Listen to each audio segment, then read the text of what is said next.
Special broadcast जो अभी मैं आपके सामने प्रस्तुत कर रहा हूं, इसमें जो प्रमुख बातें हैं, सबसे पहले तो मैं आपको बता दूं कि चुनाव आयोग ने 7 फेज के चुनाव की घोषणा कर दी है और जो फेजेस हैं वो अभी आपके सामने हैं, जो पूरी तरीके से स्पष्ट हैं।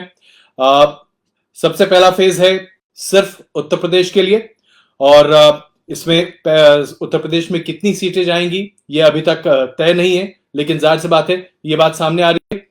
उसके साथ साथ दूसरा फेज यहां पर निकल कर आएगा जो कि 14 फरवरी को होगा। लेकिन सबसे महत्वपूर्ण बात यहां पर आप ये देखेंगे कि दूसरे फेज के चुनाव में पंजाब और उत्तर प्रदेश एक ही फेज में पूरे चुनाव होने जा रहे हैं, जो कि बड़ी बात है। जी हां, इस बात को नोट कीजिएगा, पंजाब और उत्तराखंड सिर्फ एक फेज में चुनाव होने वाले हैं। 14 फरवरी को यह मतदान होने जा रहा है। 20 फरवरी को जो तीसरे फेज का चुनाव है उसमें उत्तर प्रदेश मतदान करेगा। किन क्षेत्रों में मतदान होगा इसके बारे में चुनाव आयोग ने अभी जानकारी स्पष्ट नहीं की है। 23 फरवरी को चौथा फेज मतदान का है, इसमें सिर्फ और सिर्फ उत्तर प्रदेश मतदान करेगा। 5वें फेज में उत्तर प्रदेश में मतदान होगा 27 फरवरी को और उसके साथ साथ मणिपुर में पहले फेज का मतदान होगा। मणिपुर 2 फेज में चुनाव पर जा रहा है, यह बात नोट करने वाली है। उसके बाद 6ठे फेज में उत्तर प्रदेश और मणिपुर का दूसरा फेज होगा, जो कि 3 मार्च को यह मतदान की प्रक्रिया की जाएगी। मतदान की आखिरी प्रक्रिया 7वां फेज 7 मार्च को सिर्फ और सिर्फ उत्तर प्रदेश के लिए होने जा रहा है और उत्तर प्रदेश उस दिन मतदान करेगा। इस पूरे चुनावी प्रोसेस को खत्म किया जाएगा 10 मार्च को, जब काउंटिंग होगी। यानी कि 10 मार्च को यह तय हो जाएगा दोपहर तक कि दरअसल में अब की बार किसकी सरकार। तो यह बात स्पष्ट है, चुनाव की घोषणा हो चुकी है और अभी से ही आचार संहिता लागू हो चुकी है। चुनाव आयोग ने अभी तक रैलियों पर प्रतिबंध की बात नहीं की है, रोड शो पर प्रतिबंध की बात नहीं की है। चुनाव आयोग ने यह कहा है कि कोविड प्रोटोकॉल जो कि बिहार के चुनाव के समय या फिर पश्चिम बंगाल के चुनाव के समय लगाया गया था, उसी कोविड प्रोटोकॉल के पालन करते हुए सभी राजनीतिक दलों से आग्रह किया गया है कि वो चुनावी प्रक्रिया में शामिल हों। एक बार में 5 व्यक्ति से ज्यादा एक जगह पर ना हो, रोड शोज ना निकाले जाएं तो बहुत कम निकाले जाएं, उसमें भी कोविड प्रोटोकॉल पूरे तरीके से पालन किया जाए। चुनावी सभाओं में भी कोविड प्रोटोकॉल पालन किया जाए, दूरी बनाकर रखी जाए 2 गज की, फिर फेस मास्क हो, तमाम ये सब जो पहले से बातें चली आ रही हैं, जो हमने अभी तक 2 चुनाव में भी देखा है विधानसभा के। इन 2 चुनाव में जो रहा है अभी तक बिहार और उत्तराखंड में, माफ कीजिएगा पश्चिम बंगाल में, उसी तरीके से 5 राज्यों के विधानसभा के चुनाव होने हैं। कोविड प्रोटोकॉल वैसा रहेगा। उसके साथ साथ जैसा कि चुनाव आयोग ने अपने पहले की प्रेस कॉन्फ्रेंस में घोषित किया था, एक विशेष ऐप बनाया जा रहा है जिसके जरिए चुनाव की प्रक्रिया में अगर कोई भी थोड़ा बहुत भी कहीं कोई दिक्कत आती है तो उस चीज को ठीक किया जा सकता है। माफ कीजिएगा, थोड़ा सा हेडरूम कम हो रहा था इसलिए मैं जरा उसे ठीक कर रहा हूं, इसलिए आपको थोड़ी सी दिक्कत देखने को मिल सकती है। चलिए, अब हेडरूम ठीक हो गया है तो अब आते हैं वापस हम अपनी चर्चा पर। तो सबसे महत्वपूर्ण बात यह है कि चुनावों की घोषणा हो चुकी है, प्रक्रिया अब शुरू हो चुकी है और अब लोगों को आगे बढ़ना है, मतदान करना है।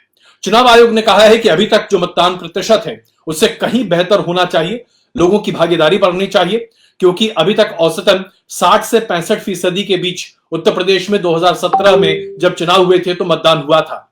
उससे ज्यादा और बेहतर मतदान की कोशिश लगातार कर रहा है चुनाव आयोग। तो आइए अब चर्चा करते हैं राज्यभर की स्थिति दरअसल क्या है। तो सबसे पहले मैं आपको बता दूं कि आखिरकार क्या वजह है कि कोरोना की इस महामारी के तीसरे वेव के दौरान चुनाव आयोग ने चुनाव की घोषणा की। यह सवाल आप सबों के दिमाग में बहुत प्रमुखता से घूम रहा होगा, क्योंकि एक तरफ तो हम लगातार देख रहे हैं कि एक के बाद एक लोग बीमार पड़ रहे हैं, बड़ी संख्या में बीमार पड़ रहे हैं और पॉजिटिविटी रेट दिल्ली में अगर देखें तो 17% से ज्यादा है, मुंबई में और भी ज्यादा है, कई महानगरों में कहीं ज्यादा है, उत्तर प्रदेश में भी बहुत ज्यादा पॉजिटिविटी रेट की बात सामने आ रही है, उत्तराखंड में भी है, गोवा में भी है। तो फिर ऐसे में चुनाव कैसे होगा? पंजाब में भी है। तो देखिए, चुनाव आयोग की मजबूरी है और इस चीज को समझना आपके लिए बहुत आवश्यक है। जब एक साथ 2 या 3 राज्यों के चुनाव होते हैं तो सबसे पहले जिस राज्य के असेंबली के टर्म का खत्म होने वाला होता है, जैसे कि अभी गोवा का है, गोवा का असेंबली का टर्म 10 मार्च को खत्म हो रहा है, लिहाजा 10 मार्च से पहले गोवा के चुनाव कराने आवश्यक है। तो क्या गोवा के चुनाव पहले कराकर बाकी 4 राज्यों के चुनाव बाद में चुनाव आयोग नहीं करा सकता था? यह सवाल आपके दिमाग में आ सकता है, लेकिन ऐसा नहीं किया जा सकता था, क्योंकि जब एक राज्य में चुनाव हो और बाकी राज्यों में भी चुनाव होने वाले हों, तो एक राज्य में जिस तरीके से पॉलिटिकल बयार बहती है उसका असर दूसरे राज्यों पर भी हो सकता है, और चुनाव आयोग को इसका ध्यान रखना पड़ता है। इसीलिए सभी राज्यों को एक साथ क्लब कर दिया जाता है। हम चुनाव आयोग चुनाव को प्रीपोन तो कर सकते हैं, पोस्टपोन नहीं कर सकते। यही वजह है कि 10 मार्च से पहले चुनावी प्रक्रिया को खत्म करना चुनाव आयोग की मजबूरी थी, और इसी वजह से यह शेड्यूल जो अब आपके सामने है, 10 फरवरी पहला फेज, 14 फरवरी दूसरा फेज, जिसमें कि एक ही फेज में पंजाब और उत्तराखंड के चुनाव खत्म हो जाएंगे, 20 फरवरी तीसरा फेज उत्तर प्रदेश के लिए, 23 फरवरी चौथा फेज सिर्फ उत्तर प्रदेश के लिए, 27 फरवरी उत्तर प्रदेश और मणिपुर का पहला फेज, उसके बाद 3 मार्च उत्तर प्रदेश और मणिपुर का दूसरा फेज, 7 मार्च सिर्फ उत्तर प्रदेश और काउंटिंग 10 मार्च। अब आते हैं राजनीति पर, क्योंकि यहीं पर तो हम सबकी जान बसती है। तो जनाब, आवश्यक यह है कि अब उत्तर प्रदेश में भारतीय जनता पार्टी अपने पूरे दमखम के साथ चुनावी प्रसार में उतरे, जो कि हम लगातार देख ही रहे हैं। अब इसमें यह भी कहा जा सकता है कि समाजवादी पार्टी भी पूरे दमखम से इस चुनाव प्रचार में है, और समाजवादी पार्टी लगातार अपने आप को प्रदर्शित कर रही कि कैसे बहुत बड़ी संख्या में भीड़ जुट रही है। प्रधानमंत्री जी की कई सभाएं हो चुकी हैं। उत्तर प्रदेश के मुख्यमंत्री योगी आदित्यनाथ चुनावी वोट में पिछले 3 महीने से हैं, यानी कि यूं कहा जाए कि सभी राज्यों में चुनावी धमक जबरदस्त है। और पंजाब में जिस तरह से प्रधानमंत्री के कैबिनेट और काफिले पर एक सुरक्षा की चूक बड़े पैमाने में सामने आई, यह मान के चलिए कि पंजाब के चुनाव में बहुत बड़ा मसला होगा, और चन्नी सरकार को इसका या तो खामियाजा भुगतना पड़ेगा या शायद इसका फायदा भी हो सकता है। तो हर तरह की बातें सामने आ रही। उत्तराखंड में क्या होगा? धामी साहब को अभी ही सत्ता सौंपी गई, 6 महीने से ज्यादा उनका कार्यकाल नहीं हुआ है। क्या 6 महीने के भीतर में उत्तराखंड में भारतीय जनता पार्टी की सरकार इतना बेहतर प्रदर्शन कर ले कि अंतः विरोध और अंतः कलह को दूर करने के साथ उत्तराखंड में भारतीय जनता पार्टी की सरकार एक बार फिर बन सकती है? ये तमाम सवाल है। गोवा में किसकी सरकार बनेगी साहब? Aam Aadmi Party, Trinamool Congress, BJP, Goa Gantantrik Party, तमाम तरह की पार्टियां वहां पर मैदान में है। गोवा में किसकी सरकार बनेगी, इसे लेकर भी सवाल हो सकते हैं। और फिर मणिपुर की बात तो हम भूल ही जाते हैं, क्योंकि हमें लगता है कि हम अपने उत्तर पूर्वी राज्यों को थोड़ा सा जरा पीछे रखते हैं। तो आइए सबसे पहले जरा उत्तराखंड के पहले उत्तर प्रदेश की बात कर लेते हैं। उत्तर प्रदेश में इसलिए बहुत महत्वपूर्ण है चुनाव, क्योंकि जिसने उत्तर प्रदेश जीता उसने देश जीता। और यह मैं नहीं इसलिए कह रहा, क्योंकि अगर आप उत्तर प्रदेश की देखें, 403 विधानसभा, 80 लोकसभा, अगर उत्तर प्रदेश में भारतीय जनता पार्टी 300 के आंकड़े को पार कर जाती है, जो कि उनका लक्ष्य है, तो भारतीय जनता पार्टी इस बात को लेकर निश्चित रहेगी कि 80 लोकसभा सीटों में से 2024 में भारतीय जनता पार्टी को 70+ सीटें आएंगी, क्योंकि विपक्ष अगले 2 साल में निस्ताबूत हो चुका होगा। और अगर ऐसा नहीं होता है, अगर भारतीय जनता पार्टी उत्तर प्रदेश में 200 से 250 सीटों के बीच में आकर टिक जाती है, जिसके बारे में चर्चाएं बहुत गर्म है, कई ओपिनियन पोल इस तरह के संकेत दे रहे हैं, तो फिर उत्तर प्रदेश के मुख्यमंत्री योगी आदित्यनाथ पर भी सवाल खड़े होंगे। और फिर यह सवाल खड़ा होगा कि क्या चुनाव जीतने के बाद 2022 में उत्तर प्रदेश के मुख्यमंत्री या उत्तर प्रदेश की कमान योगी आदित्यनाथ के हाथ में ही होगी, या किसी नए व्यक्ति को यह कमान सौंपी जाएगी? यह एक बहुत बड़ा मसला है, चर्चा का विषय है, और इस पर लगातार लोग चर्चा कर रहे हैं। इस बात का ध्यान आपको भी रखना पड़ेगा, क्योंकि भारतीय जनता पार्टी के लिए बहुत महत्वपूर्ण है कि उत्तर प्रदेश का नेतृत्व कौन करता है, योगी आदित्यनाथ या फिर कोई और। क्योंकि कई दावेदार हैं, हम जानते हैं, सुलह सफाई भी की गई है, लेकिन योगी आदित्यनाथ को लेकर जो नारा है वो लगातार हम सबों के कान में गूंज रहा है। मोदी है तो मुमकिन है, योगी है तो यकीन है, यह नारा है भारतीय जनता पार्टी का उत्तर प्रदेश में। तो योगी है तो यकीन है, यह यकीन क्या सिर्फ उत्तर प्रदेश के लिए है, या दरअसल यह यकीन भविष्य की राजनीति का दस्तक देने वाला यकीन है? इस बारे में भी 2022 के चुनाव तय करेंगे कि मुख्यमंत्री योगी आदित्यनाथ सिर्फ मुख्यमंत्री ही रहेंगे, या फिर आगे भविष्य उनके लिए कुछ और लेकर भी आएगा, जिसकी चर्चाएं अगर आप योगी आदित्यनाथ के करीबी लोगों से पूछें या फिर संघ परिवार के कई लोगों से पूछें तो यह बात स्पष्ट आती है कि योगी आदित्यनाथ एक बहुत ही प्रोबेबल कैंडिडेट हैं देश को लीड करने के लिए। कई ऐसी भविष्यवाणियां हैं, इसलिए इस बारे में हमें बहुत गौर से देखना पड़ेगा। देखिए, देश की राजनीति अगले 2-2.5 साल बहुत ही अलग दिशा में चलने वाली है। यह विधानसभा के चुनाव तय करेंगे कि हिंदुस्तान का मुस्तकबिल, हिंदुस्तान का भविष्य क्या होने जा रहा है। दिशा और दशा विधानसभा के चुनाव तय करेंगे, जिसमें उत्तर प्रदेश सबसे बड़ी भूमिका निभाएगा। योगी आदित्यनाथ ने जिस तरीके से उत्तर प्रदेश के आर्थिक तब्दीली का दावा किया है, जेवर एयरपोर्ट से लेकर तमाम हाईवे और एक्सप्रेसवेज की बात होती है, इन्वेस्टमेंट्स की बात होती है, रोजगार की बात होती है, तमाम वेलफेयर स्कीम्स की बात होती है। आप अगर अखबार उठाकर देखिए तो योगी आदित्यनाथ लगातार अपने काम का प्रचार कर रहे हैं और भारतीय जनता पार्टी उन पर बहुत बैक कर रही है। क्या मोदी और योगी की यह टीम उत्तर प्रदेश में सक्सेसफुल रहेगी? और क्या योगी आदित्यनाथ भविष्य में मोदी के पद चिन्हों पर चलते हुए देश का नेतृत्व कर सकते हैं? यह तय होगा 2022 के चुनाव में। और 10 मार्च को हम यह बात स्पष्टता से आपको कह सकते हैं, 10 मार्च को तय होगा कि उत्तर प्रदेश की कमान किसके हाथ में जाने वाली है, योगी आदित्यनाथ या फिर और वो तमाम लोग जो भारतीय जनता पार्टी में हैं और सत्ता सुख भोगना चाहते हैं।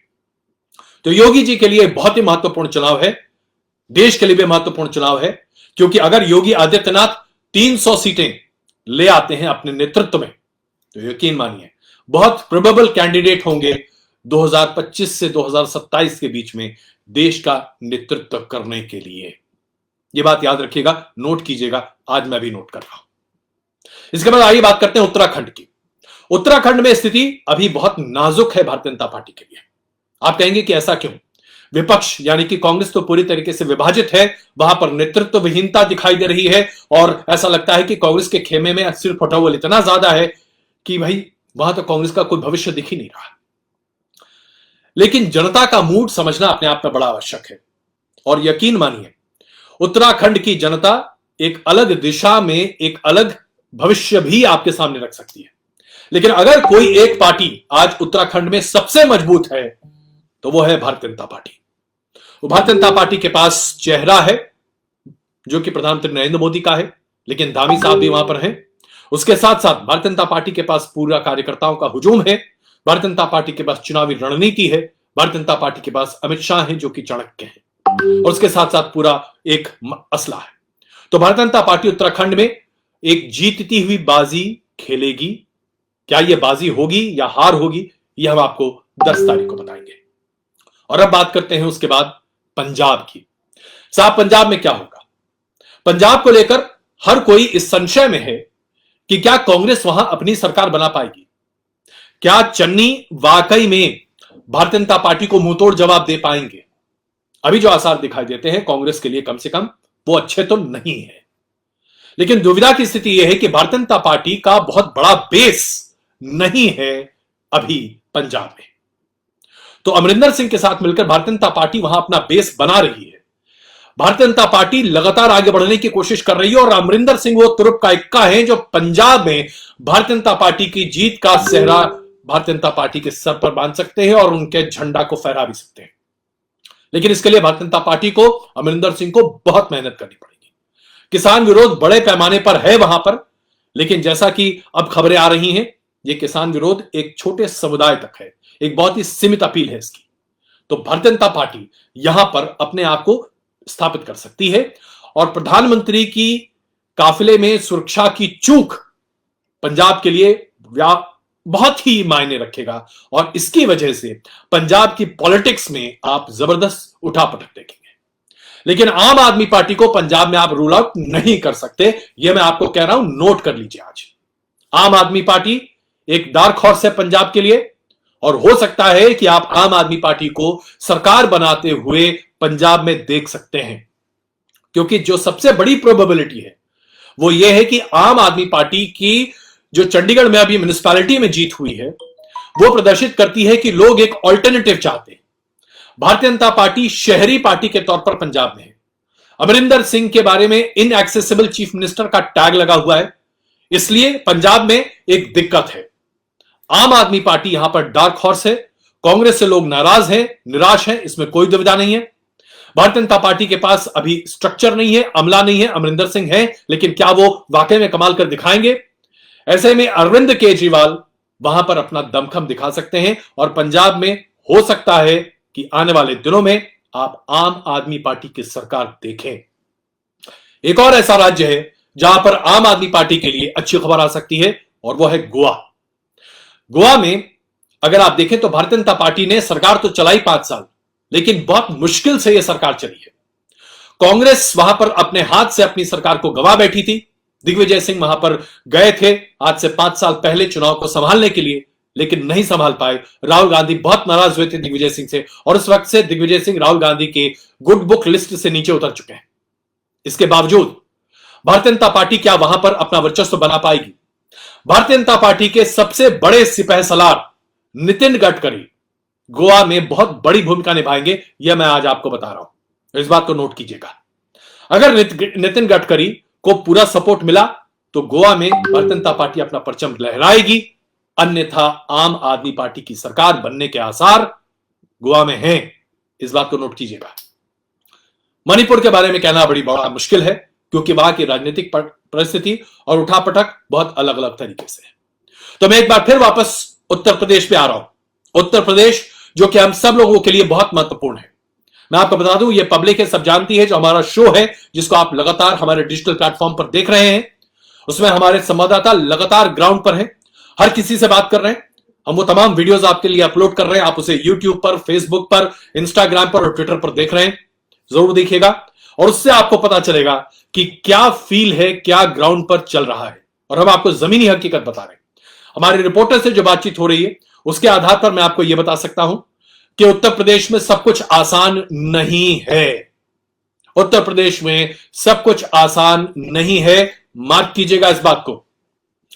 भारतीय जनता पार्टी के सरकार बनाने के प्रबल आसार है, इसमें कोई दुविधा नहीं, बहुत प्रबल आसार है। अगर आज आप कहें परसेंटेज के तौर पर तो मैं ये कह सकता हूं कि भारतीय जनता पार्टी 90% सरकार बना सकती है उत्तर प्रदेश में, इसमें कहीं कोई दुविधा नहीं है। लेकिन 10% चांस है, 10% चांस है, मैं ये मानता हूं कि भारतीय जनता पार्टी की सरकार उत्तर प्रदेश में नहीं बन पाएगी, या फिर सत्ता के बहुत करीब होगी और जोड़ तोड़कर सरकार बनानी पड़ेगी।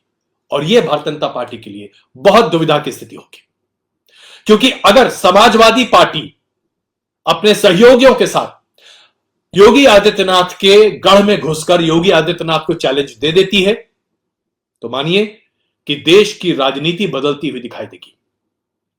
लेकिन जो अभी तक सर्वेज है और जो अभी तक ग्राउंड का फील दिखाई दे रहा है, भारतीय जनता पार्टी 200 से 250 के बीच में शर्तिया तौर पर आ सकती है, ऐसी बहुत बड़ी दुविधा नहीं है। यानी कि स्पष्ट बहुमत की सरकार भारतीय जनता पार्टी की उत्तर प्रदेश में बन सकती है, इसके 90% आसार है, जो मैं अभी अपनी गर्दन तलवार पर लगाकर आपको बता रहा हूं। इसके आसार है, पूरे आसार है। लेकिन 10% चांस है, 10% चांस है कि भारतीय जनता पार्टी की सरकार न बन पाए या फिर जोड़ तोड़ की सरकार बने। और इस 10% के लिए भारतीय जनता पार्टी जी तोड़ मेहनत कर रही है। प्रधानमंत्री जी और योगी आदित्यनाथ लगातार मेहनत कर रहे हैं और ये सभी नेता लगातार उत्तर प्रदेश में। अब आप कहेंगे कि अजय कुमार तुम ये 10% क्यों ले रहे हो? तो अब आइए इसका भी जो एक आकलन है वो जो मेरे हिसाब से है मैं आपको बताता हूं, उसको साझा करता हूं। देखिए 10% मामला क्यों ऐसा बन रहा है। उत्तर प्रदेश में विकास की राजनीति नहीं हो रही जो कि होनी चाहिए थी, क्योंकि योगी आदित्यनाथ की सरकार ने आर्थिक पैमाने पर जबरदस्त काम किए हैं, ठीक वैसे ही जैसे कि अखिलेश यादव ने अपने 2012 से 2017 के कार्यकाल में किया था। कानून व्यवस्था अच्छी रही है, इसमें कहीं कोई दुविधा नहीं है। बहुत सारी समस्याएं दूर हुई हैं छोटे स्तर पर, इसमें भी कोई दुविधा नहीं है। तो ये तमाम बातें हैं जो आज योगी आदित्यनाथ के फेवर में जाती हैं, लेकिन विकास की राजनीति पर चर्चा नहीं हो रही और यह दुविधा की बात है भारतीय जनता पार्टी के लिए। इसी वजह से आज आप देखते हैं कि भारतीय जनता पार्टी मथुरा में मंदिर निर्माण के मुद्दे पर चर्चा कर रही है। मथुरा का विषय क्यों आता है? केशव प्रसाद मौर्य मथुरा की चर्चा क्यों करते हैं? ये तभी हो रहा है जब भारतीय जनता पार्टी को पता है कि विकास के मुद्दे पर सिर्फ चर्चा नहीं हो रही, ये चर्चा दूसरे मुद्दों पर भी हो रही है। यानी कि धार्मिक ध्रुवीकरण बड़े पैमाने पर उत्तर प्रदेश में है, जिसकी वजह से भारतीय जनता पार्टी को अपना अग्रेसिव हिंदुत्व का चेहरा सामने रखना पड़ रहा है। और योगी आदित्यनाथ हमेशा से इस चेहरे को लेकर सामने हैं। और यही वजह है कि भारतीय जनता पार्टी जीतने के प्रबल आसार के साथ साथ हो सकता है कि अपने वोट बैंक को बहुत खुश न कर पाए। तो कई तरह की वजह हैं, इस पर मैं डिटेल में आपसे लंबे बात करूंगा, लेकिन अभी हमारे बहुत सारे दर्शक हैं जो हमारे साथ जुड़ रहे हैं, तो उन दर्शकों के सवाल मैं लेना चाहता हूं। इसलिए मुझे लगता है कि हमें अब सवालों पर जोर देना चाहिए। कमलेश पांडे जी, आप कमलेश पांडे जी मुझे देख रहे हैं, धन्यवाद, आप मुझे देख रहे हैं। आप ये कह रहे हैं कि कांग्रेस बहुमत से आ रही है, बाकी पार्टियों की जमानत जब्त है। कमलेश पांडे जी, मैं शायद आपकी बात से सहमत नहीं हूं। कांग्रेस पंजाब में बहुमत के साथ आ जाए, यह हो सकता है, लेकिन उत्तर प्रदेश में कांग्रेस बहुमत के साथ आए, ऐसा मुझे नहीं दिखाई दे रहा। यह अपने आप में एक बड़ी दुविधा का मामला है।